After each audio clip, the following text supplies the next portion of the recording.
UK drops tax cut plan, further remand for father who pimped out underage daughter, and Minister assures budget 2023 will be tabled on Friday. Those are the headlines for tonight. Good evening, ladies and gentlemen. I'm Mohammad Yusuf and this is TVS Nightline.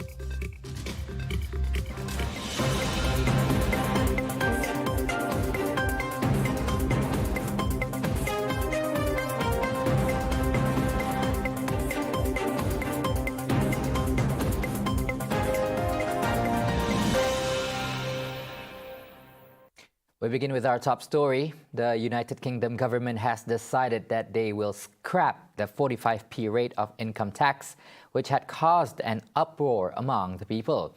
According to British Finance Minister Kwasi Kwarteng, the proposal had become a massive destruction on what was a strong package. The U-turn was made when the government realized that its fiscal plans had triggered a crisis amongst investors to an extent where the Bank of England had to intervene with a £65 billion for a bond buying program. It was the energy intervention was a huge deal. The cut in the 1p cut in the basic rate was also a massive deal. It gives £330 to the average person in this country, lifting people out of doubling the nil band for stamp duty. These were strong positive measures, and as I've said, the 45p rate was simply a huge distraction on what was a strong growth package. And my job now is to make sure that we deliver on the growth plan. The minister went on to say that it is important for the people in the administration to listen to the aspirations of the people, and that is to deliver the country's economic recovery plan, as the UK has been one of the worst countries affected by the Ukraine-Russia conflict in the midst of recovering from the aftermath of the COVID-19 pandemic. What I'm focused on now is delivering the growth plan, making sure that the energy intervention works for people, making sure that it works for businesses, making sure that people get to keep more of their hard-earned money. Following the scrapping of the tax cut policy, the British pound experienced a slight gain on Monday. Just last month, the one contentious part of the British package of financial measures had sent their currency and government bonds into meltdown.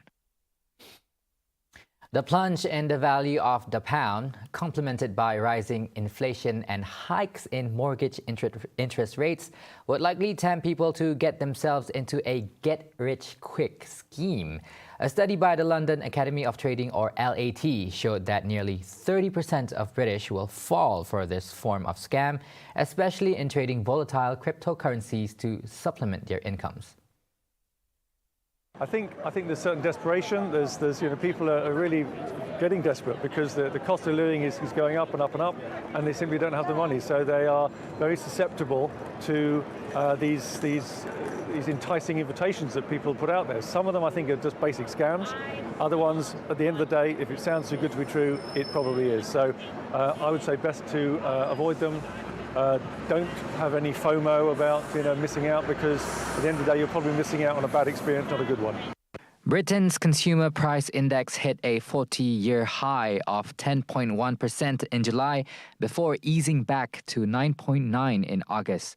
Worryingly, 20% of those questioned admit they are more likely to turn to YouTubers for advice than industry professionals, despite recent warnings from the Financial Conduct Authority and Advertising Standards Authority. At the end of the day, it's a matter of risk management, managing your risk, not losing the money. If you don't lose it, then you've got a chance to make it. If you're making 1 or 2% a month, that's 20-30% a year, which is absolutely phenomenal in this environment.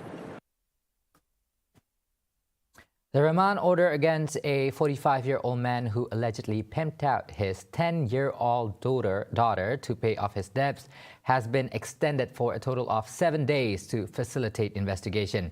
The father, who is now the first suspect, was previously remanded for 5 days from September 28th. Magistrate Zaitun Anwar extended the remand order until October 10th. The second suspect, 44-year-old who was allegedly involved in the case, has been remanded from September 30th to October 6th. The father was arrested on September 27 around 2 p.m. in Matang, while the second suspect was arrested on September 29th.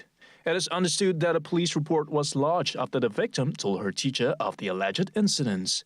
The victim was then sent to Sarawak General Hospital for treatment. According to sources, the victim was allegedly been sent to the perpetrator's friend a number of times in exchange for money. The case is being investigated under Section 31(1)(b) of the Child Act 2001 for child neglect and abandonment and Section 376 of the Penal Code for rape.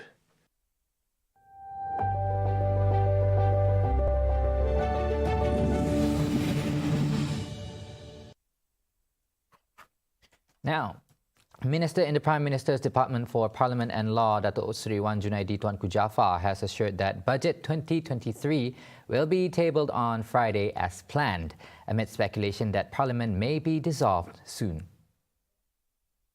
That budget definitely be tabled on Friday the 7th. Definitely be tabled.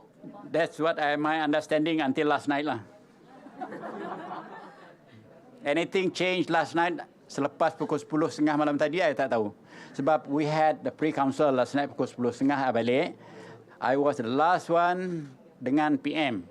Dan saya tahu bahawa bajet akan dibentang 7 bulan. Itu saja saya tahu. Meanwhile, the election of the Dewan Rakyat Deputy Speaker to replace Dato' Sri Azalina Othman Said was postponed to avoid a walkover by the government. He said this on Monday after the election to fill the vacancy was postponed for the 5th time since Azalina vacated the post on August 23rd last year. He said he noticed that Pakatan failed to submit the name of a candidate within 14 days of the Dewan Rakyat sitting. Apabila saya saksikan bahawa pada 14 hari selepas notice dah lapse, the time to file in the name untuk masukkan calon-calon timbalan speaker ni untuk diundi dalam Dewan, saya dapati hanya satu orang saja undi nama, iaitu daripada pihak kerajaan. Saya telefon dengan Datuk Sri Anwar Ibrahim. You tanya dengan dia. Dia di India pada masa itu. Saya bagi tahu dengan dia bahawa oleh kerana tidak ada pencalonan daripada Pakatan Harapan, maka atas understanding yang dahulu, sisi yang dahulu, bahawa kita akan tarik balik juga kita punya calon.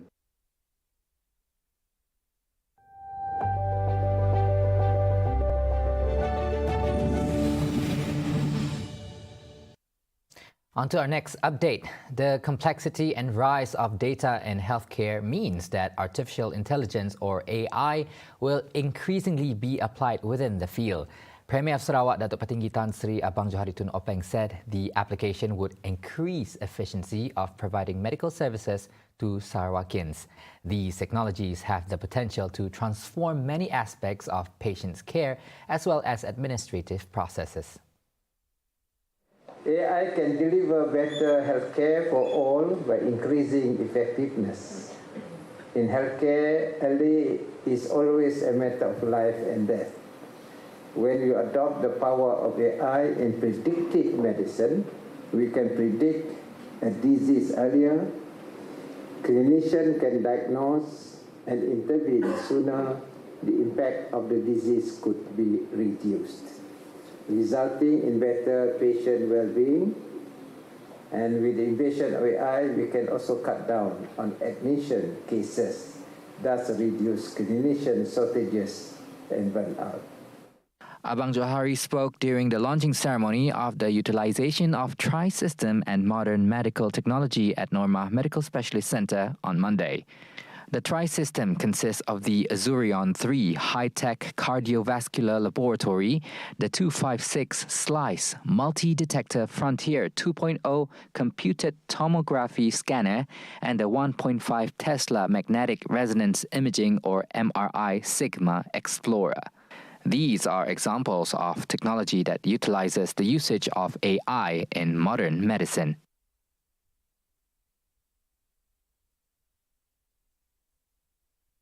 At the same time, Abang Johari announced that the government would be constructing a new hospital for the Norma Medical Specialist Centre, which will be equipped with high-technology equipment as well as accommodation facilities to house visitors and patients.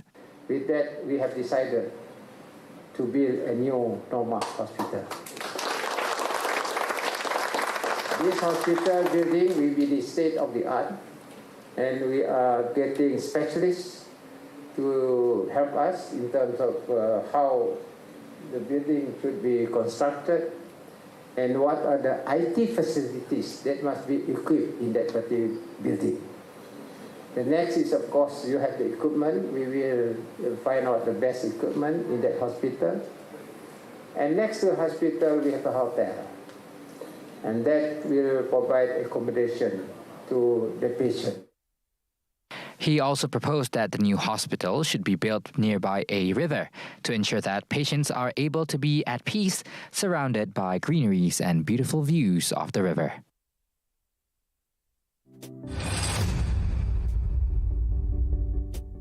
Now, the Public Health, Housing and Local Government Ministry will introduce the necessary amendment to the Sarawak Housing Development Ordinance to include first aid facilities for selected buildings to enhance safety. According to the Deputy Premier of Sarawak, Datuk Seri Dr. Sim Kui Hian, the state government places great emphasis on the new amendment, adding that additional safety features deemed necessary to ensure the safety of its people. In Sarawak, we will get my ministry to do the necessary amendment for the Sarawak Building Ordinance, and in that amendment we also will look at not just in line with the national, but if there are anything that we need to have peculiar to Sarawak, we'll do it. Dr. Sim said it is high time to amend the ordinance, given that there were not many high-rise buildings and condominiums for more than a decade. He said the amendment would also have to address the need for improving fire safety, especially for high-rise buildings. He told this to reporters at a press conference after launching the Uniform Building Bylaws Amendment 2021 seminar on Monday.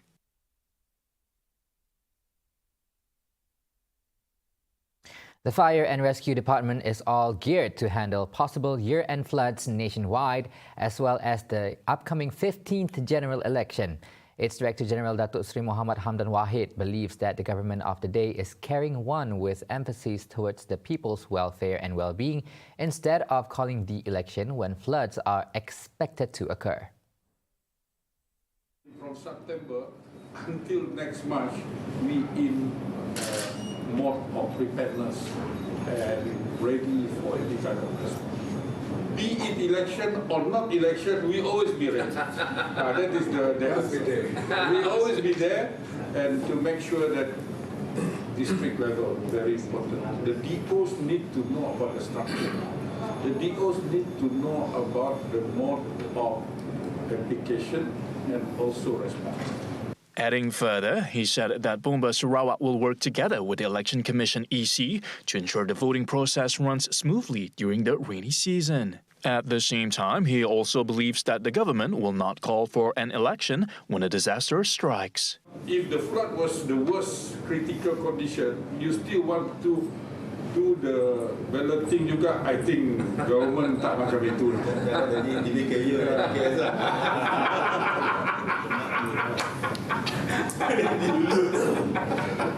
I think Kerajaan very prihatin. If they know that that is the worst time, I don't think they want that to be done at that particular time. He told reporters during a press conference after the Deputy Premier of Sarawak, Datuk Seri Dr. Sim Kui Hian, launched the Uniform Building Bylaws Amendment 2021 seminar in Kuching on Monday. Datu Buckland Bangik has officially assumed his duties as the new Deputy State Secretary for Administration.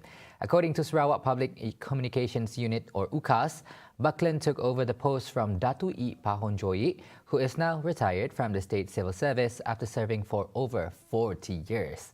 The signing of the handover of duties ceremony from I Pahon to Buckland took place today at the State Secretary's office in Wisma Papa, Malaysia. Also present at the handover ceremony was the Deputy State Secretary for Economic and Development Planning, Datuk Dr. Muhammad Abdullah Zaidil, as well as directors of unit under the Premier of Sarawak's department. Prior to this, Buckland was the Permanent Secretary of the Ministry of Transport Sarawak, and the position has been taken over by Datuk Ir Alice Jawan Ampaling. Coming up right after the break, anti-hopping law will be enforced before GE15 and FIFA president expresses condolences.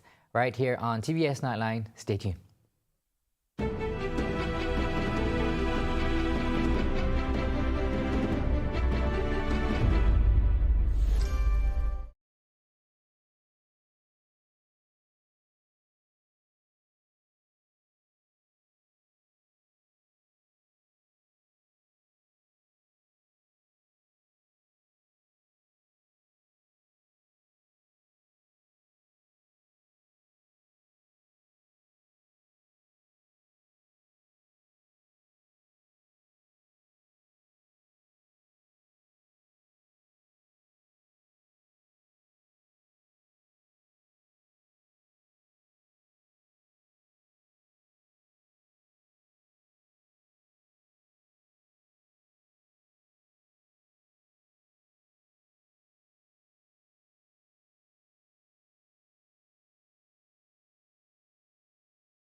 Thank you for staying with us. Now, the Constitution Amendment Number 3 Act 2022 that prohibits members of Parliament from switching parties will come into force soon ahead of the imminent 15th General Election or GE15, according to the Minister in the Prime Minister's Department for Parliament and Law, Datuk Seri Dr. Wan Junaidi Tuanku Jaafar.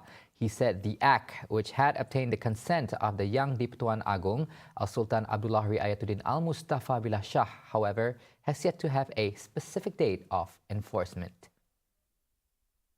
Ada kadang-kadang yang tidak kita sangka berlaku. Jadi insyaAllah rang undang-undang ini sebagaimana yang dimasuk dalam website Istana pada pagi ini bahawa sudah dapat perkenan dan juga kita mendengar tadi kan dalam Dewan dapat perkenan duli tuanku di bawah Artikel 66 ataupun Perkara 66 iaitu berkenan tuanku berhubung dengan rang undang-undang tersebut. Apa yang tinggal the second leg itu iaitu menguatkuasakan rang undang-undang tersebut. Earlier, the Dewan Rakyat was told the 14 laws, including the Constitution Amendment Act No. 3, 2022, which were passed during the last second meeting of the 5th session of the 14th Parliament, has been given the royal consent. Tu tunggu saya dalam masa terdekat lah, insyaAllah. Saya akan appear before you again. Ramai-ramai kat situ. Tu saya tak nak jawab tu. He said this during a press conference at the Parliament building on Monday. In a related development, the Yang di-Pertuan Agong, Sultan Abdullah Riayatuddin Al-Mustafa Billah Shah, has given his consent to the 14 laws, including the Constitution Amendment Act No. 3, 2022, which prohibits members of Parliament from changing parties and were passed during the last second meeting of the 5th session of the 14th Parliament.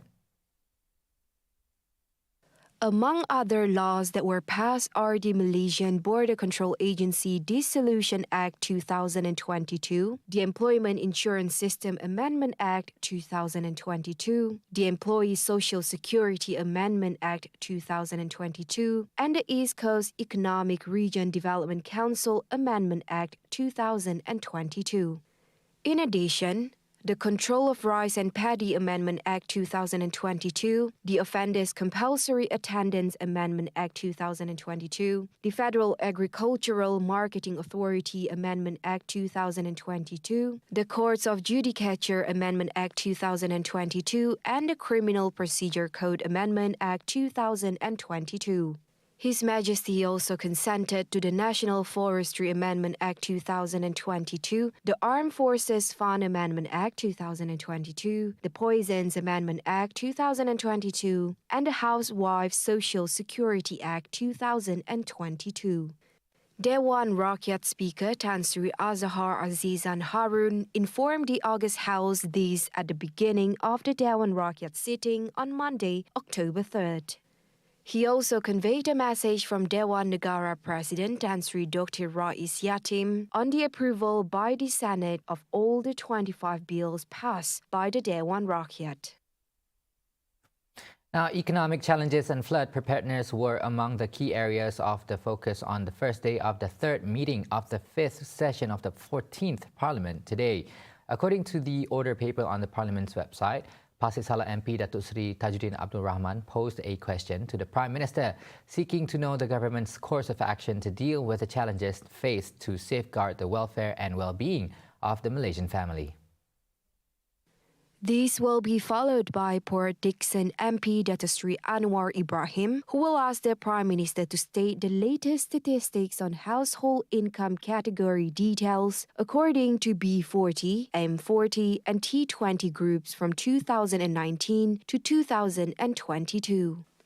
Also listed is a question from Kota Semarahan MP Datuk Rubia Wang regarding the status of the District Disaster Management Committee JPBD nationwide to face the possibility of a flood disaster by the end of the year. The meeting will also witness the tabling of the Road Transport Amendment Bill 2022, the Land Public Transport Bill 2022, Commercial Vehicles Licensing Board Amendment Bill 2022, and the Environmental Quality Amendment Bill 2022 for first reading. In addition to a motion to elect the Deputy Speaker of the Dewan Rakyat, the meeting is also expected to focus on the tabling of a statement of the Special Select Committee to consider bills relating to the Tobacco and Smoking Products Control Bill 2022. On August 2nd, the Special Select Committee chaired by Health Minister Khairi Jamaluddin and comprising 13 members of Parliament from the government and opposition felt that the statement must be presented no later than the date of the first day of the third meeting of the fifth term of the 14th Parliament sitting.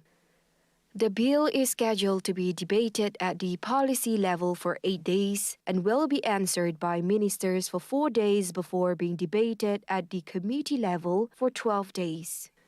The Dewan Rakyat sitting will last for 32 days until November 29th. Now, on July 31st, Petroleum Nasional Berhad or Petronas Deep Water Development Project, named Gumusut Kakap or GK Phase 3 off the coast of Sabah, has achieved its first oil production. The National Oil Company, in a statement, added that the 2 new oil producer wells and 2 water injector wells were drilled. Once fully completed in the first quarter of 2023, the 4 wells will add around 25,000 barrels per day to GK's existing production capacity. Adding to that, he said that it is a real testament to the resilience of the local oil and gas ecosystem. Meanwhile, Muhammad Firdaus said that while the shallow inboard areas continue to underpin the country's production, the future lies in the deep water plays which make up a quarter of our offshore acreages. Petronas, through MPM, manages petroleum arrangements in Malaysia and provides stewardship of upstream petroleum activities.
Welcome back to TVS Nightline. Now on to our final story of the night. FIFA president on October 2nd released a video message extending his deepest condolences to the families and friends of victims who lost their lives following the Indonesia stadium stampede. The football world is in a state of shock following the tragic incidents that have taken place in Indonesia at the end of the match between Arema FC and Persebaya Surabaya. This is a dark day for football and a tragedy beyond comprehension. I extend my deepest condolences to the families and friends of the victims who lost their lives following these tragic incidents. Together with FIFA and the global football community, all our thoughts and prayers are with the victims, those who have been injured, together with the people of Indonesia, the Asian Football Confederation, and the entire Indonesian football community at this difficult time. The flags of the 211 member associations that make up FIFA are flying at half-mast at FIFA's headquarters in Zurich. Bereaved families and residents gathered outside Kanjuruhan Stadium in Malang of Indonesia's East Java province late Sunday to mourn the victims killed in a stampede at a football match. There were areas outside the stadium that had not yet been cleared, and the ground was a mess with burn marks. Relatives of the victims said that they hope authorities will immediately learn lessons from the tragedy and ensure safety at future events. The tragedy occurred on Saturday right after Arema Malang FC lost to their rivals Persebaya Surabaya in a league match. The stampede at the soccer stadium in the country killed 125 people and injured more than 320 people after police used tear gas to kill a pitch invasion. Authorities have confirmed that this was one of the world's worst stadium disasters. The Japanese Film Festival is back in town, and for those who have been missing it for the past 2 years, it's time to do some catching up. Tomorrow on Sejahtera Asia, join host Sharon and Wan Alif with guests from abroad. Muhammad Nazrin Nana Hurizan, the Public Relations Officer of the Japan Foundation. 7:45 a.m. only on TVS Astro Channel 122 and My Freeview. See the world closer with TVS as we bring you the latest news updates both locally and internationally. More headlines anytime at tvstv.my or follow us on our social media platform. And that's all the time we have for TVS Nightline. Once again, I'm Muhammad Yusuf. Thank you for watching and good night.